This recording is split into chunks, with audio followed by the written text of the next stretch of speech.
The Department of Justice now admitting those infamous white binders that were handed out to influencers last week, allegedly detailing the investigation into disgraced financier and convicted sex offender Jeffrey Epstein, may have not included everything.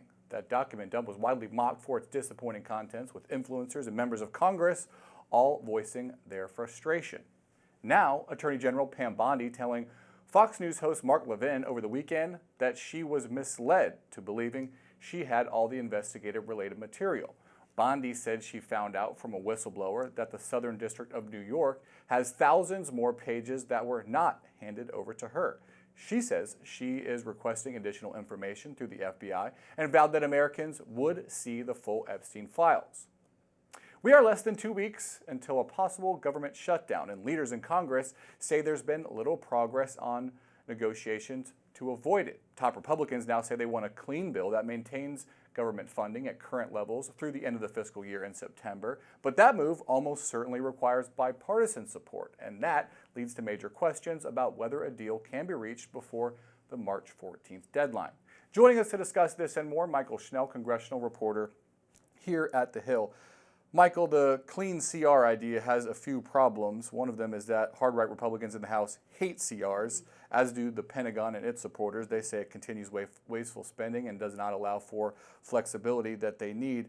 At this point, how many Republicans are there that won't vote for this clean CR? Yeah, well, let's give you a state of play, right? Johnson over the weekend said, I think we need to pass a clean continuing resolution. We'll deal with those DOGE cuts, those Department of Government Efficiency, the efforts that DOGE has done. A lot of hardliners are pushing to get that into the government funding bill. Johnson says we're going to deal with that later in fiscal year 2026 appropriations. Right now, we just want a clean continuing resolution to keep the government open past March 14th. As you correctly point out, Drew, that's not going to be so easy. So first, you have hardline conservatives who never like to support continuing resolutions, and a lot of them were pushing for these DOGE cuts to be included in the CR. That's problem number one. Problem number two, you mentioned the Pentagon. We're already hearing from some folks who are concerned about continuing military funding at current levels, freezing them at current levels. Don Bacon, for example, Republican from Nebraska, more of a moderate Republican. He wrote on X over the weekend, raising concerns about the impact on the Pentagon funding that this would have. And then thirdly, Democrats. As you mentioned, this is going to have to be bipartisan in nature. By nature, government funding bills are bipartisan. Republicans have that ultra-slim majority in the House. They're dealing with the Senate filibuster in the upper chamber, 60 votes needed there. But Johnson yesterday said that Democrats were no longer participating in talks. Hakeem Jeffries had a very different interpretation of the current state of play, saying that Democrats are ready, willing, and able to discuss ways to keep the government open. So he's sort of dealing with all of those minefields right now. And of course, not a lot of time left, just about 11 days until that funding deadline. Do you think Democrats are going to hold firm in their demands to enact some limitations on presidential power when it comes to how money is allocated in return for their votes? Yeah, so that's the key question right now, right? A lot of Democrats for weeks have been saying we need language in these funding bills to ensure that the money that we actually appropriate goes to those agencies that we want them to go to. It's called impoundment when you don't do that. The Impoundment Act prevents the administration from actually not appropriating those funds. So it's already illegal, but Democrats want to make sure that there's explicit language in that bill to ensure that that doesn't happen. Now, will they continue with those demands? That's the key question here. Hakeem Jeffries really has a lot of power in this moment. He has a lot of leverage here because his votes, his caucus's votes, are needed to keep the government open. The key question is going to be, will they be okay with this clean CR, or are they going to demand some of this language? And let's remember, Drew, this is basically the last moment in the foreseeable future that Hakeem Jeffries is going to have so much leverage because we're currently in the GOP trifecta. How he uses his power in this particular instance is going to be very fascinating for Jeffries' leadership. Another email went out to government workers over the weekend demanding a list of accomplishments from the previous week. There was a lot of confusion regarding the email that went out last time. Let's take a listen to Secretary of Defense Pete Hegseth on this issue. The directive to civilian employees will be clear. Reply to the email, CC your supervisor, provide without any classified or sensitive information, basic topics of what you did last week. The first version of this email went out, and then agency heads gave different instructions on how their employees should handle it. Is there more clarity this time? Well, including Pete Hegseth, right? He was one who put out a memo and said, disregard this email. And then a week later, he said, okay, well, actually answer this email, but of course, don't put out any sensitive or classified information. I think, Drew, this underscores the idea that the federal government and Washington is still trying to understand how to react and grapple with what DOJ is doing, right? This is something unconventional that we haven't really seen in years past, in administrations past. So clearly, federal workers are still trying to figure it out. Case in point being that Hegseth initially said disregard it, and then he came back and he said, well, actually, let's comply with this email. I think this is going to continue to be a work in progress. Remember, we're only about a month and a half into the Trump administration. There's still a lot of time to go, and it's been a very fast-paced first month with a lot done, but I think folks are still digesting all of that and figuring out how to react because, again, some of this is just so unconventional. I want to get an update on tariffs. There's a midnight deadline for 25% tariffs to go into effect on Canada and Mexico, an additional 10%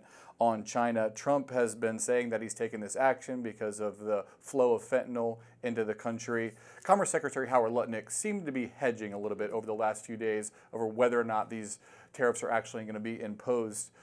What do you make of it? Yeah, he's saying, let's see how Mexico and Canada are dealing with these things that we laid out that we want to be done on the border and with the flow of fentanyl. Look, I don't think this comes as too much of a surprise. We know that President Trump likes to use tariffs as a negotiating tactic. We've seen several instances in the past where he has said he's going to slap a significant tariff on another country, lays out a list of parameters of things he wants them to do in order for those tariffs to not go into effect, and then right before that deadline say that A, B, and C were achieved, and now those tariffs will not go into place. So that being said, I think there is a good chance that these don't go in place, but also we've heard a lot about this, these 25% tariffs for weeks now, so it's going to be interesting to see how the administration approaches this deadline. And all of this coming as President Trump prepares to address a joint session of Congress tomorrow. What are you expecting out of that? Yeah, it's going to be a really interesting evening. His first address to a joint meeting of Congress, of course, in the second administration. It's just coming on the backdrop of so much polarization right now in Washington.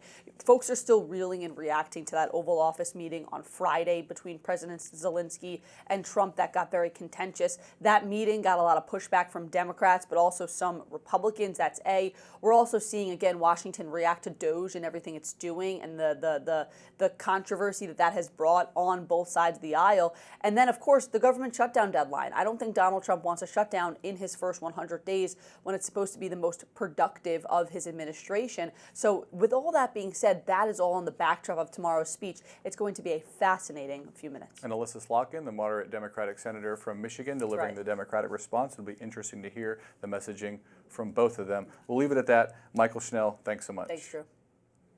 The Texas Department of Public Safety says that while migrant encounters are down in the state, smuggling activity continues to see an uptick. But officials say cutting-edge technology is turning the tide. In a News Nation exclusive, Jorge Ventura joins us from Texas, where our crews met up with state troopers at a border hotspot for cartel smuggling of people and drugs. Take a look. So while migrant encounters here at the southern border are down at the moment, the smuggling activity has increased dramatically, especially here in the Rio Grande Valley.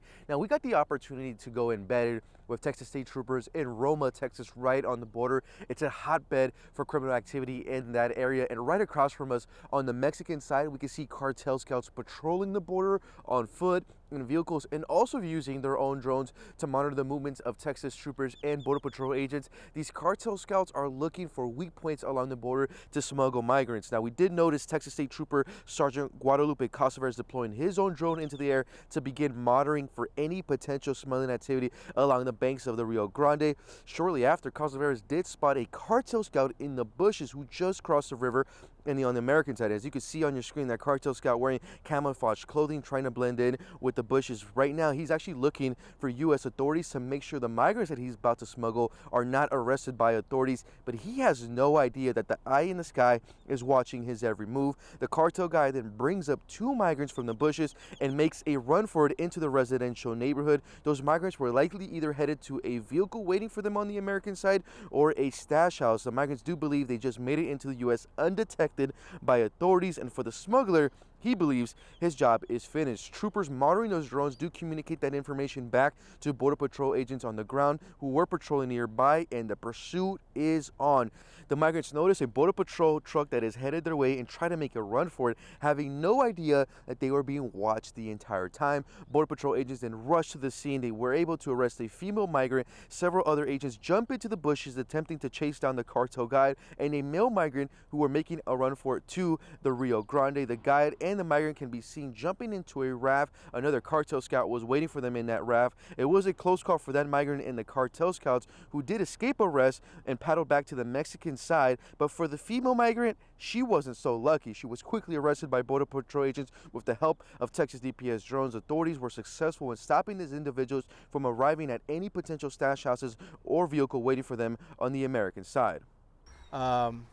They had the rafter bringing them across along with the guide. The guide literally makes it to U.S. soil, and he's walking up and down, checking to see if there's any law enforcement in the area for a couple minutes.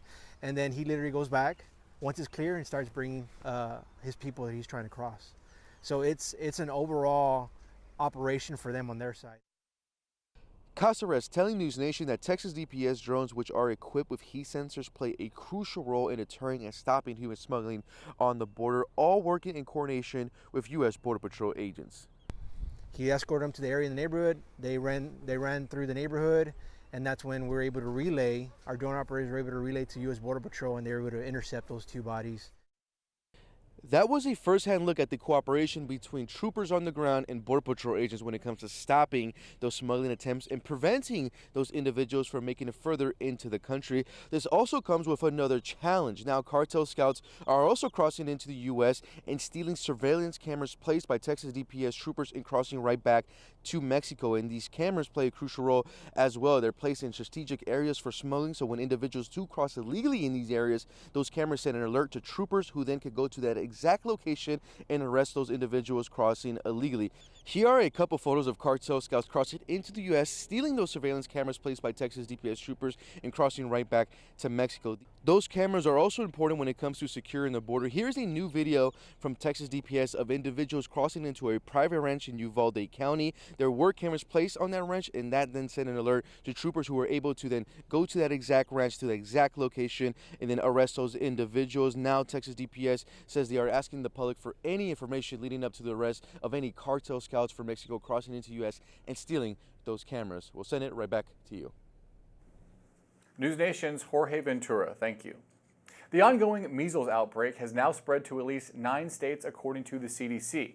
Health and Human Services Secretary Robert F. Kennedy Jr. is calling it a call to action and is urging parents to consult with their healthcare providers to understand their vaccine options. Secretary Kennedy has been a longtime vaccine skeptic, but in an op-ed published Sunday on Fox News, he defended the measles vaccine as crucial to avoiding the potentially deadly disease. Kennedy wrote that the decision to vaccinate is a personal one and outlined data showing a connection between vaccinations and reduced risk of infections. The op-ed comes as several publications have recently called on the secretary to openly support the MMR vaccine, including the New York Post and Wall Street Journal, both of which are owned by conservative media mogul Rupert Murdoch.